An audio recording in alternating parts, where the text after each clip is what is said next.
Film d'action réaliste pour les uns ou odieuse production d'extrême droite pour les autres ou les woke, assurément Bac Nord est un film extrêmement clivant. C'est un drame policier qui vient de sortir sur Netflix. Il me fallait une pointure, un spécialiste. Je suis donc avec Patrick Ivars et vous êtes avec Tueur en série. Donc Charles Mathieu, bonjour. Salut Arnaud. Patrick, bonjour. Bonjour Arnaud. Bon, votre compte Twitter dit que vous êtes commissaire divisionnaire honoraire. Alors quoi de plus ? C'est bien ça. Alors moi je suis à la retraite. Honoraire, ça veut dire que je suis à la retraite. Oui, bien sûr. Depuis quelques années maintenant. Et en fait j'ai fait toute ma carrière en police judiciaire à Paris et en région parisienne. Et j'ai terminé comme chef du 3e district de police judiciaire à Paris, à savoir c'est la rive sud de Paris. Au nord, la Seine, et au sud, le boulevard périphérique. D'accord. Alors ça, c'est notre séquence promo. Donc, vous parlez de votre compte Twitter. Vous donnez l'adresse du compte Twitter. Allez-y. Alors, mon compte Twitter, c'est @Patrick Ivars, tout attaché, si je me trompe pas.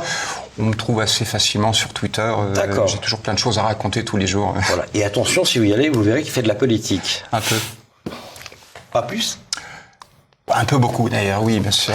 Bon, d'accord. Donc je ferme la parenthèse promo en disant que si vous aimez musique, vous pouvez les trouver directement. Il y a un lien dans la description. Et deuxième chose, j'ai mis une vidéo qui s'appelle Le Songe d'Ossian et qui est un barde gaélique. Ce sont des poèmes qui étaient très lus par Napoléon et qui rendent hommage aux grands guerriers, etc. Donc j'avais fait une musique en 1979. Donc vous pouvez la trouver. Voilà, un extrait en tout cas. On va reparler de Bac Nord, je referme la parenthèse, donc promo. Bac Nord, c'est une coproduction de France 2 et de Canal+, qui a fait 2 200 000 vues quand c'est sorti, ça donne pas mal. Donc le pitch, c'est quoi, le synopsis ? Alors, Bac Nord, ça raconte l'histoire de 3 membres de la BAC de Marseille qui donc sont principalement chargés du maintien de l'ordre et d'arrêter les petits trafiquants et qui se retrouvent d'un seul coup à la tête d'une vaste opération Place Nette pour citer l'actualité, dans une des cités les plus dangereuses de Marseille, alors que la période électorale arrive et que le préfet cherche à arrondir les angles auprès de la population. Pour que l'opération soit un succès, les 3 policiers vont être contraints à se placer dans l'illégalité pour les besoins de l'enquête. D'accord, ok. Alors, la présentation officielle du film dit que c'est un drame policier librement inspiré par le scandale de 2012 au sein de la BAC de Marseille. Alors, je me tourne vers vous, Patrick. Vous nous rappelez cette affaire ? Alors c'est une affaire qui effectivement s'est déroulée en 2012 et puis on a vu pas 3 policiers en fait, il y en avait plusieurs parce que le film parle de 3 policiers précisément, mais au total je crois qu'ils ont été 18 à être mis en examen. C'est ça. 18 policiers de la BAC Nord de Marseille, c'est pas habituel qu'ils soient ciblés par une enquête judiciaire, c'est quand même quelque chose de vraiment très inhabituel. Et c'est une enquête c'est une affaire qui a vraiment défrayé la chronique à l'époque, pas que dans la police. Je crois que la France entière en a parlé. D'accord. 18, c'est inhabituel, 18, c'est inhabituel, bien sûr. Une enquête IGPN classique, j'allais dire. D'accord. Je pense que ça peut concerner surtout une personne, peut-être 2. D'accord, ok. Et là, 18, c'est énorme. C'est énorme, ok. La description officielle dit librement inspiré. Donc cette formule, c'est une protection juridique pour le film ou est-ce que vraiment le film est très loin de la réalité globalement, en globalité J'espère que c'est un petit peu loin quand même parce que le film déjà, faut commencer par dire que c'est un beau film. Oui. C'est un super film. Moi, j'ai été scotché sur mon canapé. Je l'ai revu récemment, donc je l'ai vu 2 fois. C'est un beau film policier, c'est un beau film d'action. Il y a de l'action, il y a de l'émotion. Les personnages sont attachants. C'est vrai. C'est un beau film. En dehors du film, il y a les actions policières qui sont prises dans le film. Là, je pense qu'il y a beaucoup de choses à dire parce que c'est la collection de tout ce qu'il faut pas faire. Oui. Et puis, à côté de ça, il y a la réalité de 2012. La réalité de ces 3 policiers, les protagonistes de l'affaire. Je commencerai déjà par dire que moi je les juge pas, j'ai pas envie d'en dire du mal, j'ai pas envie de dire que ils auraient pas dû ceci cela. Mais il faut savoir que être policier en BAC, c'est peut-être ce qui est le plus difficile en police. Oui. Avec policier en quart police secours, parce qu'on ne sait pas sur quoi on intervient. Alors justement, la BAC pour moi, c'est le flic qui course les dealers de shit pour les prendre en flag, quoi. C'est ça ? Ouais, c'est tout à fait ça. C'est-à-dire qu'en fait, c'est des policiers ils sont comment dire, un peu libres de leur mouvement, ils font un peu ce qu'ils veulent, entre guillemets, sur leur circonscription.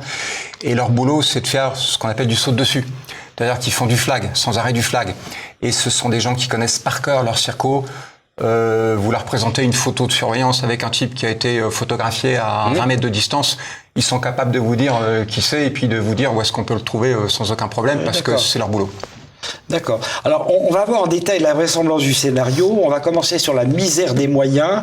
Alors, le poste de police ressemble vraiment à un souk et les racailles les petits délinquants sont entassés dans des espèces de box grillagées et ils poussent des cris qui font penser un petit peu à la fosse de Mad Max. Moi, ça m'a fait penser à ça. Ça se passe comme ça. La police n'arrive pas à faire régner l'ordre dans son propre commissariat. Alors, on fait régner l'ordre, mais c'est vrai que vous parliez de misère. Effectivement, il y a une certaine misère dans les locaux de police. La plupart du temps, les locaux de police sont un petit peu abandonnés, quoi. Il y a pas d'entretien. Trop petit, vétus. Bah, c'est vétus. Il y a jamais d'entretien. Il faut refaire les peintures. Elles sont jamais refaites. La plomberie, ça va pas. Quand il pleut, il pleut dans les sous-sols et dans les parkings. Il y a rien qui va, quoi. C'est sûr que on n'a pas les moyens de travailler correctement. Alors, concernant l'indigence, justement, dans le film, on montre bien que les flics se font courser, agresser dans leur voiture, et que la seule chose finalement, en fait, que le supérieur voit, et donc peut-être je m'adresse à vous, que le supérieur voit, c'est que le véhicule est endommagé, quoi. Alors effectivement, là, je me sens un petit peu visé, là, Arnaud, parce que c'est vrai, c'est l'éternel problème. On dit, ouais, mais bon, si la voiture est abîmée, il faut savoir ce qu'on veut. Si la voiture est abîmée, elle part au garage, on n'a plus de voiture. Donc c'est pour ça que le chef de service, en général, il est pas content quand la voiture est abîmée. Maintenant, abîmer une voiture sur une opération de police, si c'est pour arrêter Al Capone, il n'y a pas de problème. Maintenant, si c'est pour arrêter un petit dealer avec 20 grammes de shit dans la poche, faut voir que ça vaut peut-être pas le coup non plus, quoi. Donc forcément, le chef de service, et pas que lui d'ailleurs, le chef de section, le chef de groupe, parce qu'il y a toute une hiérarchie entre le responsable de la BAC et puis le chef de la Circo. Il y a toute une hiérarchie. La hiérarchie, c'est un système, c'est pas juste le chef de service et son adjoint. Forcément que les gens vont pas être contents que le matériel soit abîmé parce qu'on sait qu'il va pas être remplacé. Oui. Alors, ce qui est curieux, toujours dans l'indigence, c'est que là, on voit la BAC monter des opérations en état d'infériorité numérique et matérielle, quoi. C'est possible, Alors oui ou non, parce que déjà il y a un truc qui me gêne dans ce que vous dites, c'est que la BAC a pas à monter des opérations, c'est pas leur boulot. Oui, c'est ce qu'on voit dans le film. Ben oui, mais ça colle pas. Ça me gêne un peu dans le film. Bien parce sûr. Que c'est pas une BAC de monter un dispositif de plusieurs centaines de personnes. Ça concerne plusieurs services en général. C'est quelque chose qui se fait en concertation avec déjà la justice, le parquet. Les objectifs doivent être déterminés, les moyens aussi. Donc ça fait l'objet de multiples réunions. Et quand on doit lancer l'opération, quand on doit taper en jargon policier, c'est la BAC qui est présente, bien sûr, mais c'est pas un brigadier chef de la BAC qui va décider de bouger 300 personnes pour attaquer une cité. Voilà, ça c'est ce qu'on voit un peu dans le film, mais ça, c'est pas tout à fait conforme à la réalité. Alors, ce qu'on voit dans le film, c'est des flics très déprimés. Je dis pas qu'ils vont se pendre, mais pas loin, quoi. Alors, je vais lire une phrase qui est quand même importante. On voit un flic déprimé qui s'adresse à un de ses collègues qui dit « Plus je fais ce métier et moins je le fais, on se fait insulter. Faut pas faire de vagues et pas abîmer le matériel. C'est quoi le projet ?» Alors donc, je me tourne vers vous. C'est quoi le projet? Alors, c'est quoi le projet? Je les comprends, les flics déprimés. Je les comprends parce que effectivement, il faut arriver à trouver une motivation quand on arrête des gens et que la justice les met dehors parce qu'il n'y a plus de place dans les prisons, parce que pour X raisons, si on recommence sans arrêt puis on nous dit que fait la police, mais moi j'ai envie de dire, c'est pas que fait la police qu'il faut dire, c'est que fait la justice. Une fois qu'on arrête les gens, normalement ils devraient aller en prison puis on devrait plus les revoir avant un certain temps. La difficulté, c'est que la police les arrête et puis on retrouve à peu près toujours les mêmes dans la rue, dans le circuit, et on nous demande de les arrêter à nouveau, puis ça ne s'arrête jamais. Alors forcément, ça donne pas trop le moral. La difficulté quand on dirige un service de police, je parle pour moi là, bien sûr, c'est d'arriver à motiver les gens, à leur donner encore l'envie de se battre. Oui, bien sûr. Alors qu'ils ont vu au bout de 2 ans, 3 ans, 4 ans, 5 ans que ça recommence sans arrêt. C'est le tonneau des Danaïdes, quoi. Oui, bien sûr. Oui. Mais d'ailleurs, c'est assez surprenant parce que on a dans le film, les flics connaissent parfaitement tous les délinquants, quoi. Ils les côtoient, ils leur disent bonjour, ils vont aux infos, etc. Ça c'est vrai. Ça les intéresse pas au fond. Globalement, ils veulent taper plus haut, donc. Ça c'est vrai. Mais ça, c'est pas le rôle de la BAC normalement. Alors le rôle de la BAC, c'est de bien connaître sa circonscription. Donc forcément, ils connaissent tout le monde. Et ils ont des relations, j'allais dire professionnelles, avec l'ensemble des petits voyous de la commune et des communes avoisinantes, de la cité, etc. Donc ils connaissent tout leur monde. Ce qui nous permet, encore une fois, je fais appel à mes souvenirs, ce qui permet aux services d'investigation, quand ils ont une affaire en cours, que ce soit stup, ou que ce soit un vol à main armée, ou que ce soit autre chose, on va voir les gens de la BAC, de l'arrondissement à Paris, ou de la Circo en Petite Couronne ou ailleurs, et puis on leur dit... On cherche un mec qui ressemble il a tel signalement, on sait qu'il a un sweat à capuche, il est comme ça, il a une sacoche de telle marque, etc. Et puis il traîne dans tel quartier. Le signalement, c'est à peu près ça. L'âge, le type physique, et il nous trouve, il nous dit ça, c'est lui ou c'est lui. Demain, on vous appelle et on vous dit qui c'est. Ils se trompent jamais, parce qu'ils connaissent leur circuit. Ouais. Alors, ils sont déprimés parce j'ai un peu l'impression qu'ils se sentent impuissants, ils coursent les petits dealers. Mais s'ils le font un peu trop, alors on voit ça dans le film, je ne sais pas si vous allez me dire si c'est vrai ou pas, on voit le chef dealer, enfin le chef de quartier, quoi, en quelque sorte, arriver en Porsche Cayenne et puis aller engueuler les flics de la BAC en leur disant qu'ils l'empêchent de travailler et arrête de taxer mes clients, quoi. Il leur dit ça. Donc ça, je pense que c'est... Alors, en Colombie peut-être, en France... non, ou alors pas encore. Mais j'ai jamais vu de type rouler en Porsche, la ramener puis venir nous voir en nous disant vous faites quoi les gars.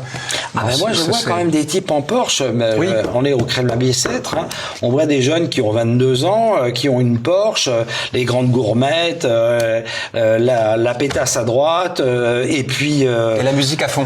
Et la musique à fond, et là je me dis, en fait c'est un type qui a eu son bac à 14 ans, il a fait une prépa à 16 ans, il est sorti de Sciences Po à 18, et à 22 ans il sort de l'ENA, et maintenant il gagne beaucoup d'argent. Sciences Po, je sais pas si c'est le bon exemple, mais en tout cas ils n'ont pas fait Polytechnique, ça c'est sûr. Bon, mais quand on creuse un peu, on s'aperçoit d'une chose, c'est que la voiture c'est une voiture de location, elle est immatriculée en Allemagne ou en Pologne, elle est louée auprès d'une agence de location qui a pignon sur rue, si je puis dire, en banlieue, dans une cité pourrie. Les gens qui tiennent l'agence, ici ils valent pas mieux que celui qui conduit la voiture. Tout ça c'est payé en espèces, et quand on essaie de remonter un petit peu les choses, on se heurte à nos frontières et puis à la compétence territoriale des polices françaises. Appeler les Allemands pour savoir à qui appartient la voiture, ok, ça peut se faire, mais après, quand on sait que c'est une voiture qui est sous-louée, qui a traversé la frontière juste pour être rentabilisée et louée en banlieue parisienne, on va guère plus loin. D'accord, mais enfin, je sais pas, moi, quand je vois ce genre d'individu, la musique qui est à fond, qui a 20 ans et une Porsche et tout ça, il est évident que si on l'arrête, c'est bingo, quoi, non? Vous l'arrêtez, pourquoi? Il faut le savoir, parce qu'en fait, si vous voulez, il faut pas confondre la morale avec le droit pénal. C'est deux choses différentes. Bien sûr. C'est-à-dire que moralement, quand on voit on va dire un petit voyou de 20 ans avec la gourmette, la casquette à l'envers et puis la Porsche, on se dit il y a un problème, moralement ça colle pas, donc je vais l'arrêter. Mais vous l'arrêtez pourquoi? Il a son permis de conduire. Enfin, s'il l'a pas, vous l'arrêtez parce qu'il l'a pas, mais ça va pas bien loin. Ça va pas bien loin. Et en fait, on s'aperçoit que sur un plan pénal, il y a tout un travail d'investigation qui doit être fait sur ce jeune homme. Oui. Mais ce travail, il est préalable. Et c'est ce qu'on voit pas du tout dans le film, d'ailleurs. Oui. Parce qu'il y a aucun travail préalable. Il y a aucune enquête d'investigation qui est faite en amont. Parce que je vais dire une chose, c'est que quand on arrête quelqu'un, c'est pas le début de l'enquête, c'est la fin. Bien dans sûr. Un service d'investigation. On l'arrête parce qu'on sait ce qu'on lui reproche. Et dans le film, c'est un petit peu l'inverse. C'est-à-dire qu'on arrête plus ou moins des gens, mais on ne sait pas trop ce qu'on leur reproche, ce qu'on reproche à ces gens-là.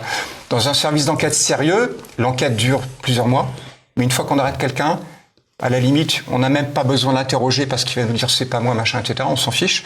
On a les photos, on a la sonorisation de la voiture, on a balisé sa voiture, on a ses écoutes téléphoniques, on sait exactement où il va, on sait où est sa planque, on sait tout. Donc il peut nous dire c'est pas vrai, c'est pas moi. C'est encore mieux d'ailleurs parce que ça montre qu'il est d'une totale mauvaise foi. Mais pour nous, c'est en investigation, c'est la fin de l'enquête et c'est pas le début. Bien sûr. Bien sûr, je comprends. Oui.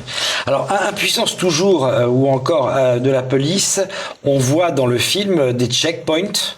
Et en fait, flics comme particuliers, ils doivent montrer patte blanche, leurs papiers, etc. Enfin, les types sont en travers de la route et on passe pas dans le quartier. Quoi. Ça c'est malheureusement, je pense que ça existe de façon assez régulière. Alors on peut avoir effectivement, comme disait Charles Mathieu, on peut avoir des opérations place net, je sais pas comment il appelle ça, Darmanin. Oui. C'est place net, je crois. C'est ça. Ou alors, bon, ok, mais bon, on appelle les caméras de télé et puis.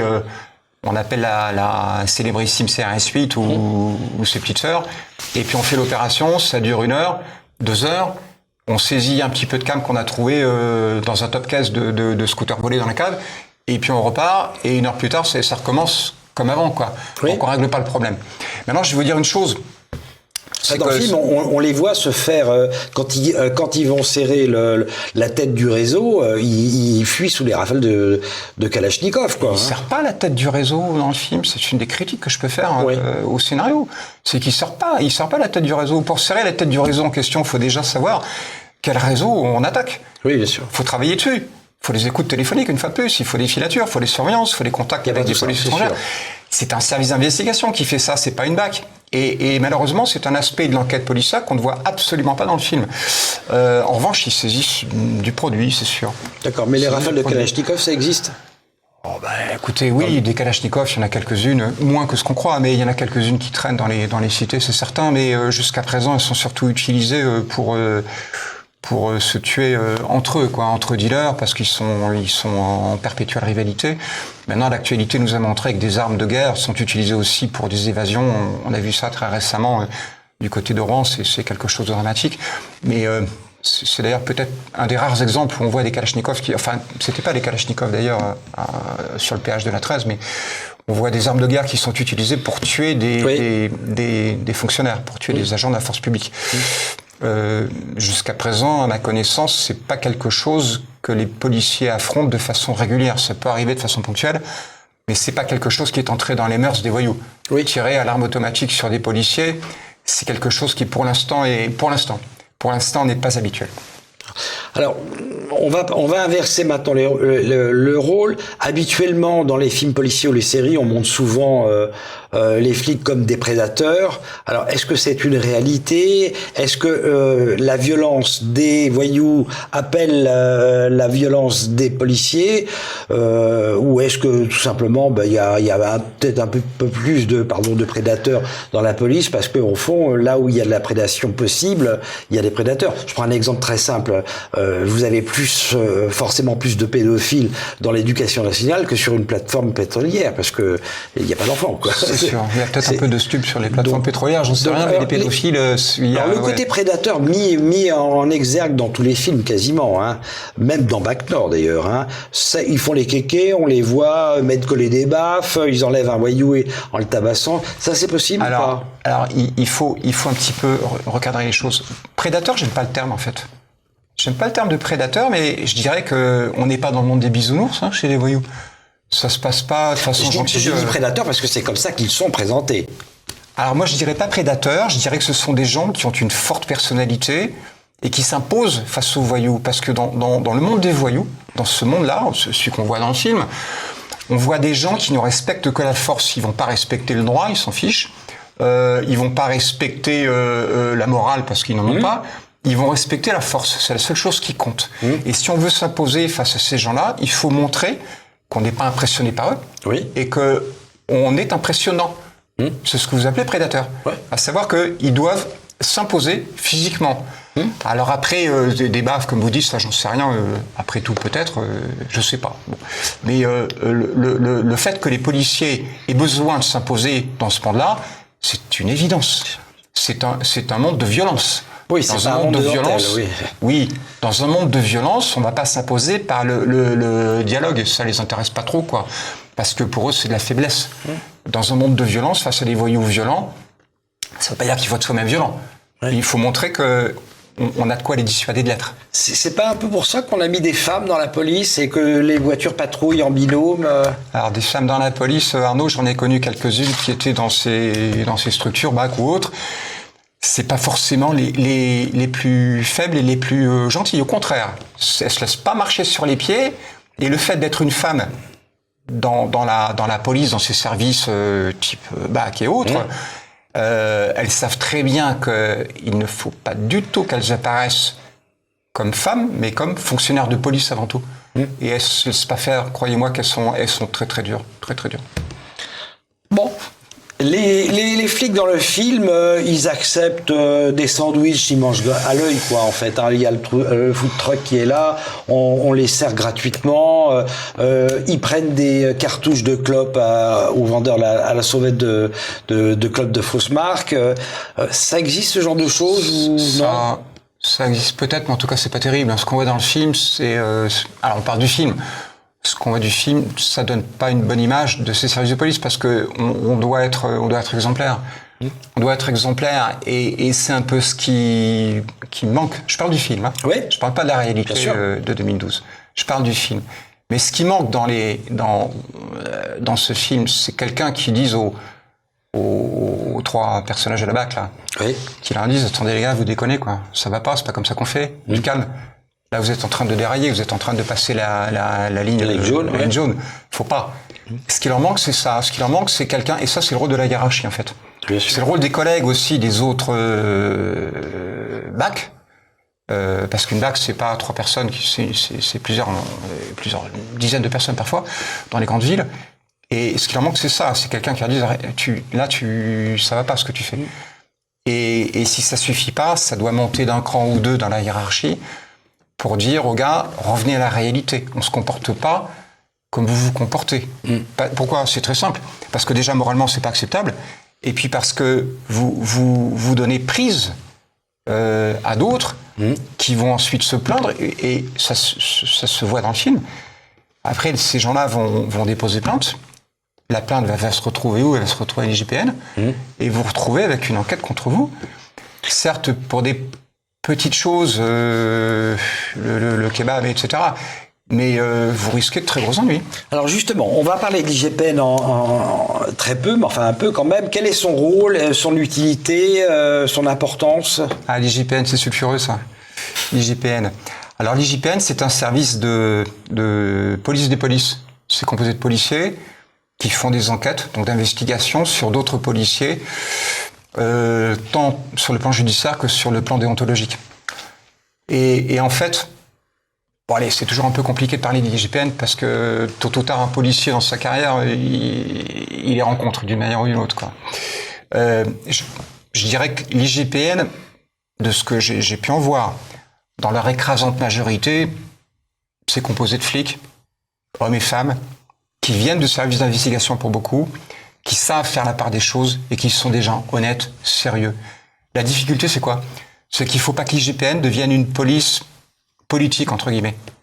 C'est tout, j'en dirai pas plus. Voilà, donc oui à la police des polices, mais il ne faut pas que la dérive, ça serait une police politique. Alors oui à la police des polices, mais non au règlement de compte politique. C'est ça. Ok, très bien. Ça sent le vécu. Ah oui, complètement. D'accord, très bien.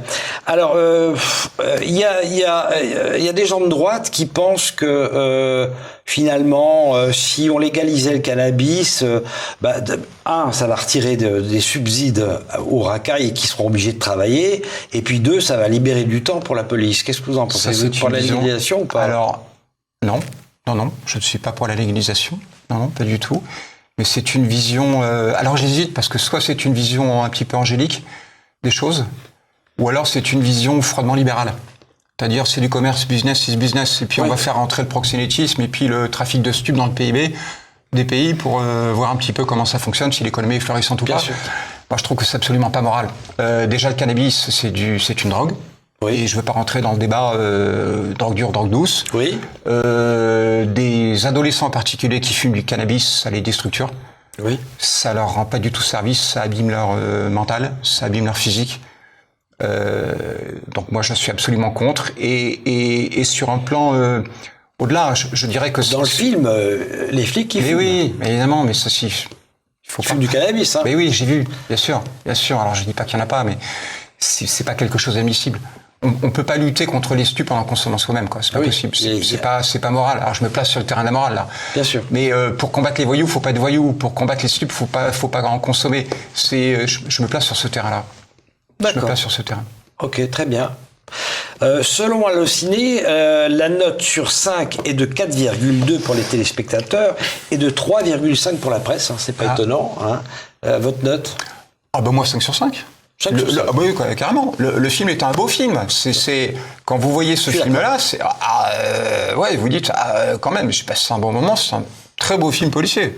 Ah oui, j'ai bien aimé. Très bien. Mais la presse a moins aimé. Bon, parfait. Je me tourne maintenant vers Charles Mathieu. Alors Charles Mathieu, d'abord, Bac Nord, une note? Je suis d'accord avec Patrick. Je pense que 5 sur 5, c'est vraiment un film intense et ça change des films de Hedge Lee où la fin est connue d'avance. Alors, En opposition à Bac Nord, qui est un film plutôt présenté comme bienveillant ou compréhensif vis-à-vis de la police, il y a un film horrible de propagande à charge complète contre la police, qui a été vraiment une grande souffrance pour moi de le voir. Mais enfin, je l'ai vu parce que je vais te poser 2 ou 3 questions. De quoi parle-t-on? Alors, c'est Avant que les flammes ne s'éteignent, de Mehdi Firki, qui est sorti à l'automne dernier, oui, et qui met en vedette la chanteuse Camélia Jordana. Donc bon, c'est purement fictif, mais on suit la lutte pour la justice de Malika, une jeune maghrébine qui vit dans une cité de Strasbourg et dont le frère Karim est mort d'une crise d'épilepsie lors de son arrestation arbitraire par la police. Donc ça ressemble à 2 affaires qu'on connaît bien. C'est l'affaire Floyd aux États-Unis. Là, je ne peux pas respirer.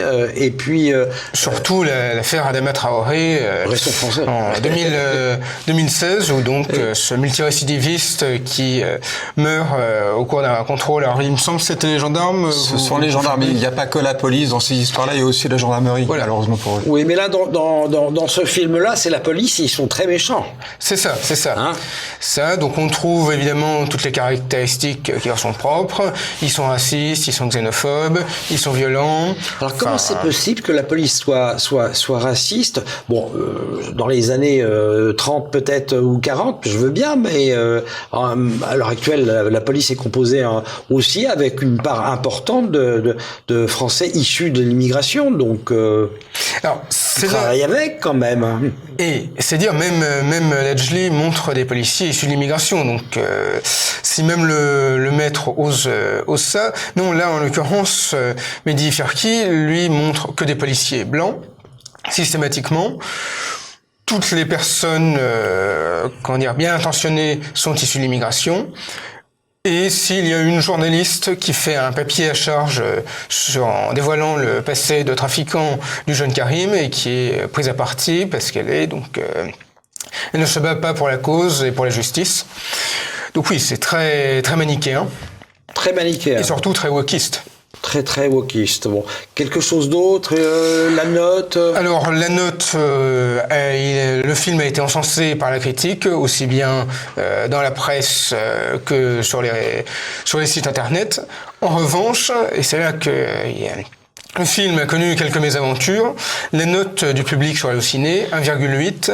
C'est très mauvais. C'est très mauvais.